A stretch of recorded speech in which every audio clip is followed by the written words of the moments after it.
আজ যে বিষয়টি নিয়ে আলোচনা করতে চাই সেটি হলো আমাদের ফরিদপুরের প্রধান কবি পল্লীকবি জসীমউদ্দীনের সজন বাদিয়ার ঘাট।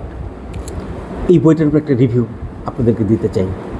বাংলার মাটি, গ্রাম বাংলার প্রেম আর চিরন্তন বেদনার গল্প নিয়ে লেখা পল্লীকবি জসীমউদ্দীনের অমর কাব্য উপন্যাস সজন বাদিয়ার ঘাট। 1927 সালে লেখা এই কাব্য উপন্যাস মূলত এক গ্রামীণ প্রেম কাহিনী। এখানে সজন ও রূপাই দুই কিশোর কিশোরীর সম্পর্কে কেন্দ্র করে গল্প এগিয়েছে। ছোটোবেলার বন্ধুত্ব কীভাবে ক্রমে প্রেমে রূপ নেয় আর সামাজিক দ্বন্দ্ব কীভাবে তাদের জীবন বাধা হয়ে দাঁড়ায়, সেটি এই কাব্যের মূল আকর্ষণ। গল্পে উঠে এসেছে বাংলার নদীনালা, মাঠ ঘাট, গ্রামীণ মানুষের সহজ সরল জীবন, তাদের আনন্দ বেদনা। জসীমউদ্দীন এত সুন্দরভাবে গ্রামীণ ভাষা ব্যবহার করেছেন যে পাঠক মনে করেন এ যেন তার নিজের গ্রামের গল্প।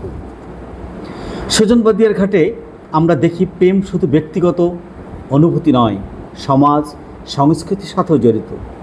গ্রাম বাংলার প্রেক্ষাপটে প্রেমের যে বেদনা ও বিচ্ছেদ তা একে একে তুলেছে সার্বজনীন। সজন বাদিয়ার ঘাট শুধু একটি প্রেমের কাহিনী নয়, এটি আমাদের গ্রামীণ সংস্কৃতির দলিল। এখানে আছে প্রেম, বন্ধুত্ব, সামাজিক দ্বন্দ্ব এবং অশেষ বেদনার সুর। তাই আজও এই কাব্য উপন্যাসে আমাদের হৃদয় ছুঁয়ে যায়, আমাদের গ্রামের মাটির কথা মনে করিয়ে দেয়। বাংলা সাহিত্যে যারা নতুন তাদের একটি অবশ্য পাঠ্য।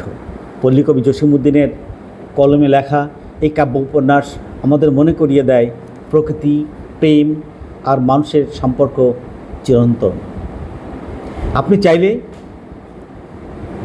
এই বইটি পড়তে পারেন, এটি অনেক ভালো লাগবে। বিশেষ করে আমি আমাদের যারা তরুণ কিশোরী তাদের অনুরোধ করব যে তাদের এই আমাদের পল্লীকবি জসীমউদ্দীনের এই সজন বাদিয়ার ঘাটটি পড়ার জন্য।